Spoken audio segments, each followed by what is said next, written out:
Hello, hello. What's going on, you guys? Hey guys, welcome. Welcome back once again to another exciting example of Beachcat Beachcat Cinema Cinema Corner. Corner. All right. Well, guys, we got another good one for you guys. And it's a movie review. A movie review indeed. So we decided to go catch the movie, which is the Guardians of the Galaxy Volume 3. Oh man, I tell you, that was one of the most exciting movies I have seen so far as far with Marvel. This year, yeah, man, I feel like I have so much I want to discuss about it. Like, there were just so many fun moments in there, so many punchlines that worked. Like Gamora had just some more fun scenes. There were some like more lighthearted moments there. Super fond of Drax. Batista's performance. He's just honestly, he's grown very much as an actor. I love Very Drax, man. I mean, Yeah. he's the kind of guy that you really want somebody back in your corner. Mm-hmm. But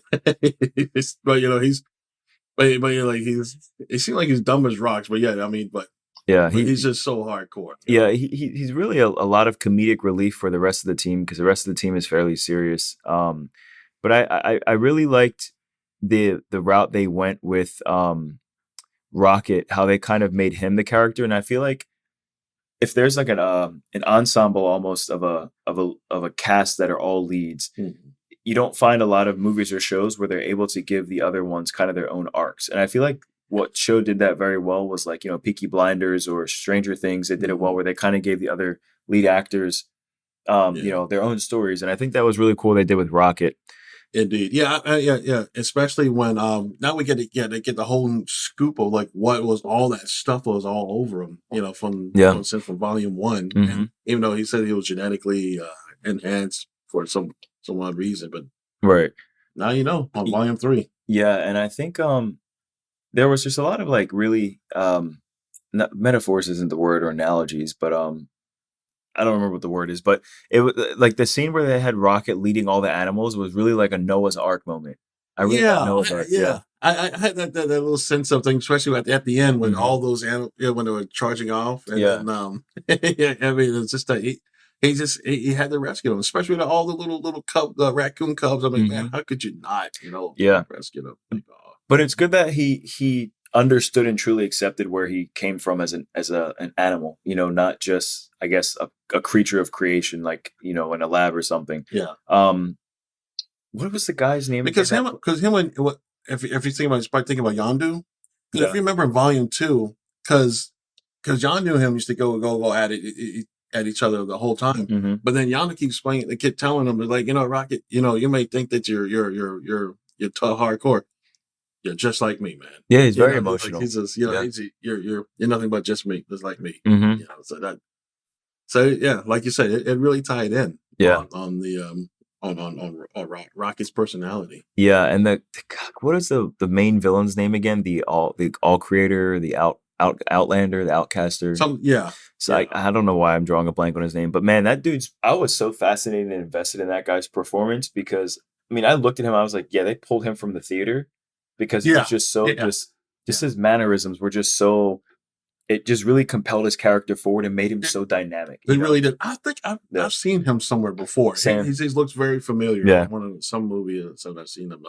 What's audience? Yeah, if he has to know who that actor is that plays the creator, please let us know on that, man. That would be grateful.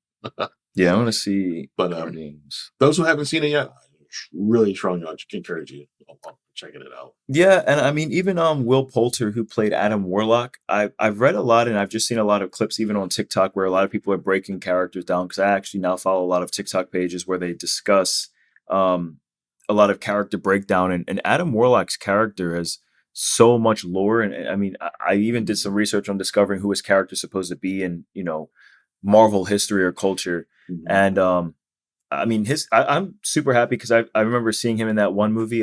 It's not Are We There Yet? Is it the one where they went on that road trip? Oh, the the Millers? Is it the Millers? We Are the Millers. Yeah, that was it. Yeah. If anybody's seen that movie, oh my gosh, it was so ungodly funny. Oh yeah. His name was the High Evolutionary, and his name is Chukwudi Iwuji, something like that. And if I'm pronouncing that right, guys, if I'm butchering it, let me know.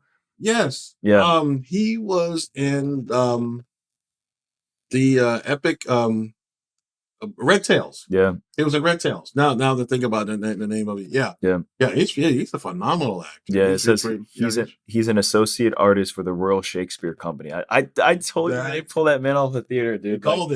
He called it. Yeah, I mean, and everybody in the show was great, but I mean, you can just see like when somebody really has just that compelling performance, and he really stood out to me. I mean, just his anger and his frustration and his obsession to get the perfect creation right, and how invested he needed to be to get Rocket's brain, to give pretty much the other creations that he would have more intelligence. And he was just so obsessed with wondering how. And this is what I found interesting too. So, how he was obsessed with how Rocket was able to figure it out, but he couldn't. But remember, he was like, "How could I create you, but you figured it out?" And it's like, well, Rocket's a part of you, right? So it's a part of you that created, right? I think it was just a tad step above, above him, and the creator. So, yeah. And Star-Lord, man, I tell you what, that was a beautiful ending. Yeah. For him returning back to Earth. Luckily, fortunately, his grandfather was still alive. Yeah. I was like, man, because I kept thinking like, well, maybe he returned to Earth, and then and then when he knocked on the door, and then that was I guess must be a healthcare person there. Yeah. And because he was like, oh, am I in the right house? And he's like, well, no, I can't remember. No, he was asking. I think his name was Joe. His grandfather's name. Yeah, it was John Quill. John Quill. And then so the healthcare was like, oh yeah, he's here. Come on in. You know what I would have loved to see though is I would have absolutely loved to see that his grandfather, because it was supposedly going to be the last Guardians of the Galaxy, but if you guys see the ending, you may or may not figure that out. But always watch the ending, guys. Yeah. I don't know if those who haven't seen it yet. I'm sorry, so no one's a spoiler, but always catch the ending of all the Marvel movies. I would have absolutely loved to see his grandfather be Stan Lee. Oh my gosh! Yes, I was like, man. I was praying. Yeah, that would have been, dude. Especially if that was supposed to be the last Guardians movie, dude. That would have been phenomenal to just see that like little cameo. I'm serious. I would probably have a tears in my eyes. I would be like, man, dude, that's just wow. Yeah. I mean, but well, I don't think we should give it away to some of those who haven't seen it yet. What they were saying about what possibly could be, on the writing that was on at the end of the credits, right? But and we'll definitely see what is going to come in the future of Marvel. I think what my prediction was going to end up being is that they could maybe possibly do a Ravagers movie. Now, because Sylvester Stallone was also part of Ravagers. He was in the Volume 2. Volume 2, okay. Yeah, and I mean, he can probably go with it as well. I mean, he's pretty. He's another one of those big Hollywood actors that they can hold off his own. Oh my gosh, he did Rambo and Rocky, for crying out loud. Right.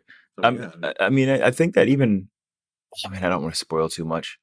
I'll skip that thought, but I think that there's definitely potential for them to go a different route.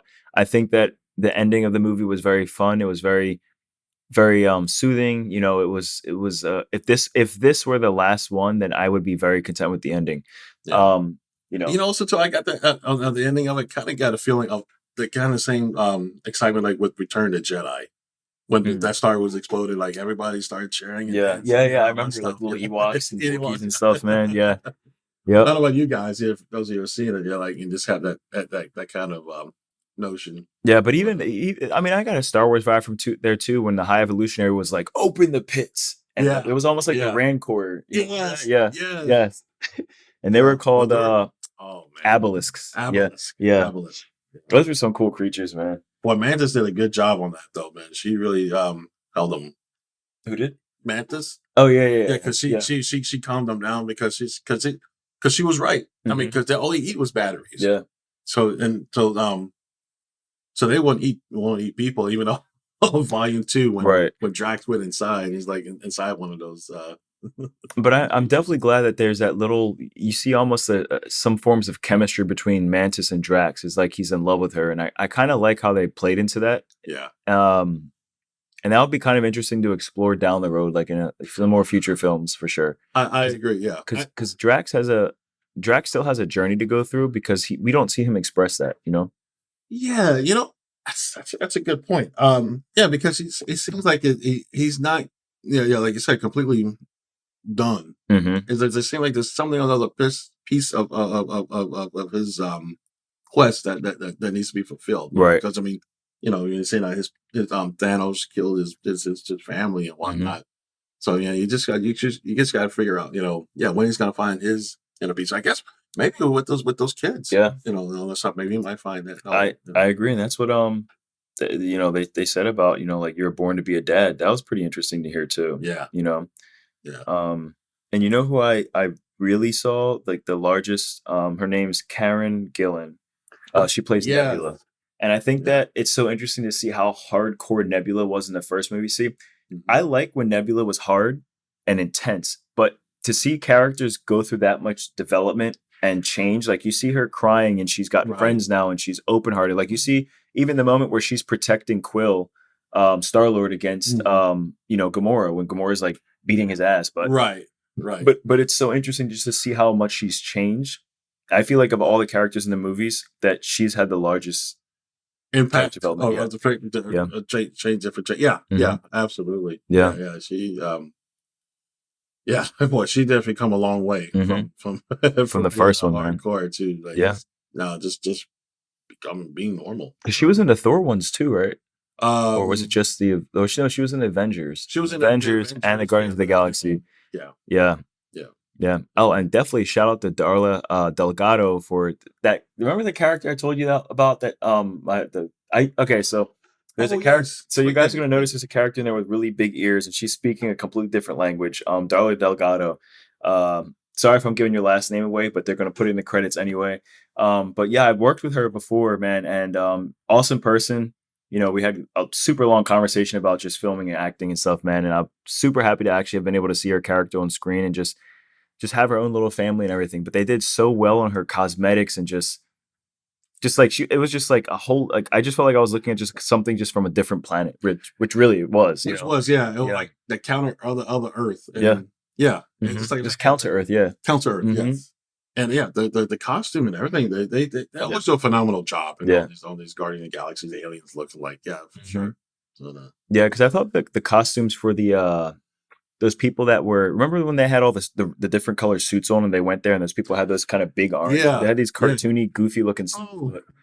How can I forget another good actor that was in there and did a little short cameo was Nathan Fallon. I always mess up his name. Nathan Fallon. Sorry, Nathan. If you want. I think that was pretty cool in how he was in part of the Guardians of the Galaxy. Always funny and always very intriguing. Another good actor. So I guess my question would be, if they made another one, what do you think would be the direction they would go? Gosh, that's a good one. That's a really good one. I mean, obviously, what do you guys think? You think maybe I'm just saying maybe they may have some kind of battle against Galacticus. Yeah, because Galactus was mentioned, rumored to be a potential enemy, which I believe he's in X-Men, right? He wasn't. Yeah, I think it was an X. Galactus. But he helped with that one too, I guess. Yeah, it's not Thor. But I know that they still have to deal with Kang.